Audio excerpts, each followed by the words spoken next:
गढ़वाल की शान न्यूज़ से वरीश चंद्रा और मेरे साथ कैमरामैन है विनोद सिंह जी। और आज मेरी मुलाकात हो रही है वरिष्ठ आंदोलनकारी एवं वरिष्ठ कांग्रेसी नेता श्रीमती सत्य पोखराल जी से। आज मैं उनके निवास स्थान पर आया हूँ, अजयपुर कला साकेत कॉलोनी में, डी ब्लॉक में, और मेरी मुलाकात हो रही है मैडम से। मैडम जी नमस्कार। नमस्कार। नमस्कार। आपका गढ़वाल की शान में स्वागत है। बहुत बहुत धन्यवाद। मैं आपके चैनल को बहुत बहुत धन्यवाद देती हूँ और आपको चंद्रा जी बहुत बहुत धन्यवाद करती हूँ। आप मेरे पास पहुँचे, मेरे व्यू लेने के पहुँचे, तो मैं वो सब आपको दूंगी जो मुझे ज्ञात है। मैडम, जिस तरह से आपने शुरू से ही आप कर्मठ रहे, इस बहुत ही सक्रिय रहे और आप कांग्रेस कमेटी में आप जिलाध्यक्ष भी रहे, आपके कार्यकाल के दौरान कांग्रेस बहुत ही मजबूत थी। आज जिस तरह से देखा जा रहा है कि कांग्रेस जिस तरह से धीरे धीरे कमज़ोर होती जा रही है, इस पे आप क्या कहेंगे? मैं तो यही कहूँगी कि पहले जो समय था वो बहुत ही सुंदर अच्छा समय था, क्योंकि सभी एक दूसरे का स्वागत करते थे, सम्मान करते थे और उनके अंदर एक काबिलियत भी थी कि वो इस तरह से कांग्रेस को संभाले। और इसी में मैं अपना उदाहरण देती हूँ कि मैं शुरू से ही कांग्रेस के प्रति बहुत ज़्यादा जागरूक रही और अभी तक हूँ। जबकि अब हमारे लोग कहते हैं कि भाई पुराने लोगों को तो अब दूर करिए, तो दूर करने से तो हमारा कांग्रेस तो बैठता चला जा रहा है, डूबता चला जा रहा है। और मेरा तो यही कहना है कि देखो, नए बच्चे भी हैं, उनको भी लाओ, कोई बात नहीं है, मगर जो पुराने लोग हैं उनको जोड़ के रखें। हमारे कांग्रेस का जो वजूद है चढ़ बढ़ कर रहा है। और मीडिया जो है हमारे हर समय हमारे साथ रहती हैं, हम तो उनका धन्यवाद करते हैं। जो मीडिया से ही तो हमारा रोजगार होता है। हमारी कांग्रेस जो है, हमारे जो पार्टी है वो आगे तभी बढ़ती है, हमारे जो मीडिया लोग हैं उनसे हम आगे बढ़ते हैं। मैं तो उनका बहुत बहुत धन्यवाद करती हूँ। और एक बात और कहना चाहूँगी, अपने जो वरिष्ठ हमारे जो कांग्रेसी जो हैं वो मिलजुल कर काम करें, बुज़ुर्ग लोगों को साथ रखें, उनका जो ज्ञान है उनको एक दूसरे को अवगत कराएं और मिलजुल कर रहे हैं। हर तरह के लोग इस पार्टी में आए और बड़े से बड़े समूह के साथ चले। पार्टी तो बड़े समूह के साथ ही चलती है, सूक्ष्म उसमें नहीं चलती है, क्योंकि इसमें हर तरह के लोग सम्मिलित होते हैं। उसी से हमारा उजगार होगा, हमारी पार्टी आगे आएगी। और सही हृदय से, सच्चाई से, ईमानदारी से इस पार्टी को आगे बढ़ाएं। मेरा तो अभी सभी लोगों से यही कहना होगा कि हम जैसे लोग जो अब घर बैठ गए हैं, हम कम जाते हैं, सभी को, बहुत हमारी बहनें हैं, भाई हैं, जिनको हम चाहते हैं कि सारे घरों से ला करके, जो हमारे अध्यक्ष साहब हैं उनकी भी ड्यूटी बनती है, अगर कांग्रेस को आगे लाना चाहते हैं उन सबको घरों से ला करके, बुजुर्ग लोगों को, जो सम्मानित लोग हैं, जिन्होंने बहुत कुछ इस कांग्रेस के लिए किया है, उनको आगे लाएं और कांग्रेस को आगे बढ़ाएं। मेरा यही कहना है कांग्रेस की पार्टी के लिए। जिस तरह से अभी हाल ही में पहलगांव में इतनी बड़ी घटना घटी, आतंकवादियों द्वारा नाम पूछ कर और जाति पूछ कर उनको मार गिराया गया, और कहीं हमारी माता और बहनों की जो है सिर की जो है मांग, जो सिंदूर है, वो मिट गई। इस पर क्या कहेंगे आप? ये तो बहुत ही दुखद घटना है। ये हमारे हर समाज, हर वर्ग के लोगों को बहुत दुख हुआ, क्योंकि एक जो इस तरह से जाति नाम पूछ करके आतंकवादियों ने इस तरह से प्रत्येक को ढेर ढेर कर दिया कि भाई गोलियां चला दी हैं। हमारी जो सुहागिन बहनें थे उनको उनका सुहाग उड़ा दिया गया और उनको इस मुसीबत में छोड़ दिया है। एक देश जो होता है, देश एक दूसरे, जैसे हमारा पाकिस्तान है, उसने इस तरह से क्यों आतंकवादी को पाला है? आज वो कितनी मुसीबत में है। अगर उन्होंने इस गलती को करा है, इसमें उन्होंने बहुत बड़ी बड़ी मुसीबतें झेली हैं पाकिस्तान वालों ने। आप देखिए ना, पानी बंद कर दिया गया, बिना पानी के तो जीवन है ही नहीं है। पानी बंद कर दिया गया, अब वो पानी के बिना है। हर हथियार उनके ख़त्म हो गए। उनको पता था भारत बहुत कुछ है, भारत बहुत कुछ कर सकता है, हमारे पास बहुत औजार हैं, ऐसी ऐसी चीज़ें हैं जो शायद किसी और देशों में भी हो।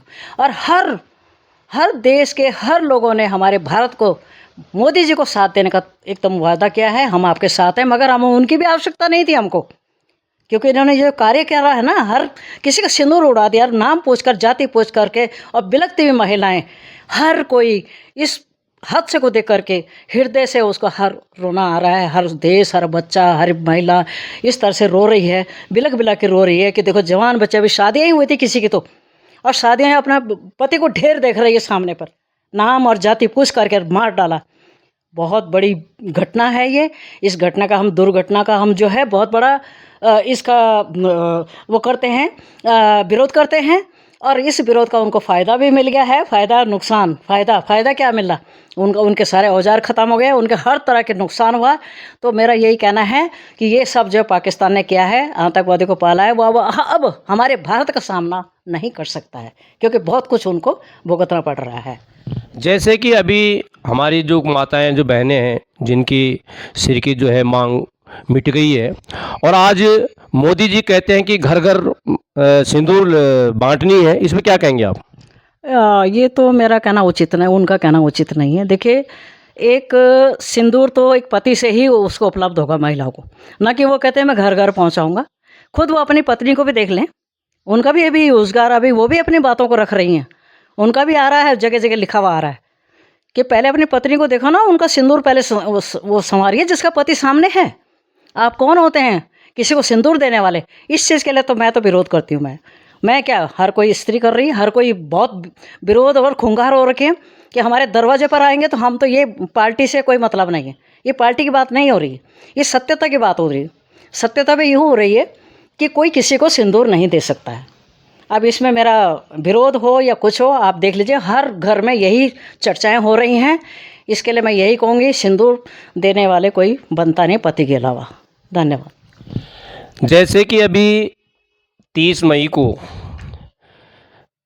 अपर जिला सत्र न्यायालय कोटद्वार में अंकिता जो हत्याकांड का जो वहाँ पे जो खुलासा हुआ, जो न्याय मिली, और उस न्याय से पूरी उत्तराखंड की जनता खुश नहीं है, राजी नहीं है।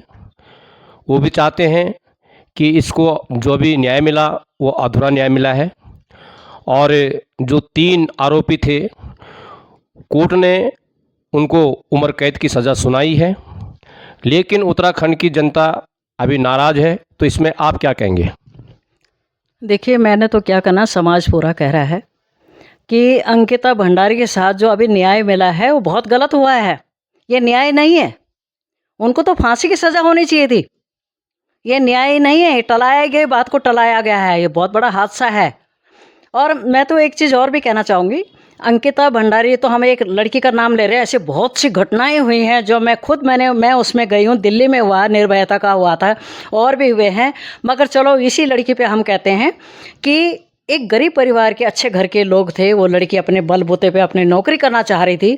और जब ये लड़की वहाँ गई है, 20 दिन इसको नौकरी के ही हुए थे, आप बताइए, 20 दिन ही हुए थे, और इसमें इस तरह से उन्होंने जालसाज करना शुरू कर दिया है। उस लड़की को किस तरह से मारा गया है, किस तरह से उसको उसकी लाश मिली है, किस तरह से वहाँ जो वीआईपी था वो मौजूद था वहाँ, आपसे बता रहे हैं हम, हमारे हृदय कहता है, सभी का हृदय कहता है कि वहाँ वीआईपी था कोई, जिसके कारण ये हादसा हुआ है।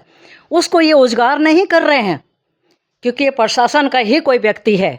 जैसा कि आपको पता है कि अभी जो इसमें एक जिसको जो हत्या के उसमें शामिल था लड़का, ये भी मंत्री का ही, उन्हीं के प्रशासन के मंत्री का ही लड़का था। और इनको सज़ा इस तरह से टाली गई है कि इनको फांसी की सज़ा ना दी जाए, कारावास जो आजीवन हो। आजीवन तो आप देख रहे हैं आजकल छोटी मोटी घटनाएं हो रही हैं, और छोटी छोटी घटना, बलात्कार छोटे छोटे होते हैं, क्या कुछ नहीं हो रहा है, बोलना भी शर्म आती है, लज्जा आती है, क्या कुछ नहीं, उनको भी कारावास आजीवन हो रहा है। तो फिर फ़ायदा क्या हुआ कि इसका फ़र्क क्या पड़ा जो इन्होंने कारावास उन्होंने आजीवन करा। हम तो ये चाहते हैं कि इनको सज़ा होने से फांसी की, और उसके माँ बाप को शांति मिले, उनकी औलाद, उनका यही कहना है, हमें तभी शांति मिलेगी। और पब्लिक को, समाज को, जो मतलब स्वच्छ व्यक्ति हैं, अच्छे व्यक्ति हैं, जो चाहते हैं कि इस लड़के के साथ बुरा हुआ है, वो सब चाहते हैं कि इनको सज़ा होनी चाहिए, फांसी की सज़ा होनी चाहिए। और अगर नहीं हुआ, फांसी की सज़ा नहीं हुई, तो मैं वास्तव में सत्या पोखरियाल, मैं एक छोटी मोटी चीज़ों में बहुत कुछ बड़ी नहीं हूँ, पर मैं इतना विश्वास रखती हूँ कि मैं आंदोलन करूँगा महिलाओं को लेकर के, और जगह जगह सड़कों में, जब तक हमारा ये वीआईपी उन्होंने वो नहीं खोला है कौन था और उनको फांसी की सज़ा नहीं हुई, इस बात को हम नहीं मानेंगे, नहीं चुप रहेंगे, हम आंदोलन करते ही रहेंगे। जी, जिस तरह से एक तरफ मुख्यमंत्री जी कहते हैं कि विकसित उत्तराखंड के लिए गांव से लेकर और जनपद तक ठोस नीतियाँ निकाली जाएंगी। लेकिन वहीं दूसरी ओर देखा जाए, लगातार इस राज्य में बढ़ते हुए अपराध, चोरी, डकैती, गोलीकांड जैसे सुनाई दे रहे हैं। इसमें आप क्या कहेंगे? ये तो बहुत बड़ा मुद्दा है, मैं आपसे बताऊं, ये भी बहुत बड़ा मुद्दा है। मुद्दे तो बड़े बड़े हैं जो कि प्रशासन के हाथ में हैं। आपसे बताएं, आप ही बताइए कि बाहर से जो लोग आ रहे हैं, जो हम लोग यहाँ के पुराने रहने वाले हैं, ये हैं, हम ही इस पूरे उसमें हम उत्तराखंड में अजनबी से बन गए हैं। और जो बाहर के लोग हमारे कंधों में हमारे हाथ रख के बात कर रहे हैं। बाहर के लोग बहुत यहाँ आ गए हैं, ज़मीन जायदाद प्रॉपर्टी उनकी हो गई है और हम लोग एक सिमटे से रह गए हैं। हमारे पास कुछ नहीं है अब। मेरा एक ही कहना है, जो विकास की बात करता है हमारा प्रशासन, वो कोई विकास नहीं है। और जो ये मुंह से बोलता है वो करता नहीं है, पेपरों में दिखाता है, करता नहीं। प्रशासन के हाथ में सब कुछ है, वो चाहे तो क्या नहीं कर सकता है। आप आज देखिए, ये दुर्दशा कितनी हो रही शराबियों की, कितनी दुर्दशा हो रही है शराबियों की। बच्चे छोटे छोटे पैदा हो रहे हैं और शराब पी रहे हैं। ये किस लिए? इन्होंने ओपन किया बार, जगह जगह दुकानें खोल के, जगह जगह महिलाओं को कितनी परेशानी हो रही, जिनके पति बच्चे शराब पी रहे हैं और घर को मार के कूट के उनको निकाल के, हर दुर्दशा महिलाओं के परिवार की हो रही है। जो ये शराब का इन्होंने बिल्कुल परोस के रखा हुआ है। ये प्रशासन के हाथ में। देखिए आप राजस्थान में जाइए, राजस्थान में जो है वहाँ बिल्कुल शराब बंद है और वहाँ का माहौल इतना बढ़िया है। अलवर में नहीं देखा, ज़्यादा छोटा सा वो है, अलवर में देखा, वहाँ शराब का कोई वो नहीं है। लोगों में शराब का नाम ही नहीं पता। वहाँ का परिवार बड़े अच्छे सजे संवरे, अच्छा परिवार रख रहे हैं, सुंदर वो है। तो इस तरह से हमारा प्रशासन क्यों नहीं कर रहा है? इसको शराब को बंद करे, नशा मुक्ति बंद करे। मैंने बहुत सी जगह दुकानें, पहले समय बहुत से दुकानों में जाकर हम धरना प्रदर्शन, बोतलें फोड़ी, हल्ला करा, शोर शराबा करा, मगर प्रशासन को के सिर में एक भी जो भी उनके नहीं रेंगी, उन्होंने इस चीज़ पर ध्यान नहीं दिया। मैं कहना चाह रही हूँ, सब कुछ प्रशासन के हाथ में है। धामी जी से मैं प्रार्थना करना चाह रही हूँ कि जो बाहर के लोग आ रहे हैं उनको बंद किया जाए, शराब जो है ये बंद की जाए। हमारे बच्चे जो हैं जगह चोरी करे, चकारी करे, मर रहे, भाग रहे, घर को बहुत परेशान कर रहे हैं। मेरा आपसे निवेदन है, और आप मुझे अच्छी तरह से जानते हैं कि सत्या पवार वास्तव में कुछ है, कर सकती है। इसका भी मैं विरोध करती हूँ और करती ही रहूँगी और निवेदन करती हूँ, अगर आप इसको बंद कर दें, हमारी महिलाएं बड़ी सुखी जीवन अपना घर में व्यतीत कर सकती है। बहुत बहुत धन्यवाद। बहुत बहुत धन्यवाद। आज जैसे कि आपके निवास पे मुलाकात हुई है और गढ़वाल किसान न्यूज़ में आपका बहुत बहुत धन्यवाद। बहुत बहुत धन्यवाद भाई, बहुत आपका, आप लोग आए, धन्यवाद, बहुत बहुत धन्यवाद।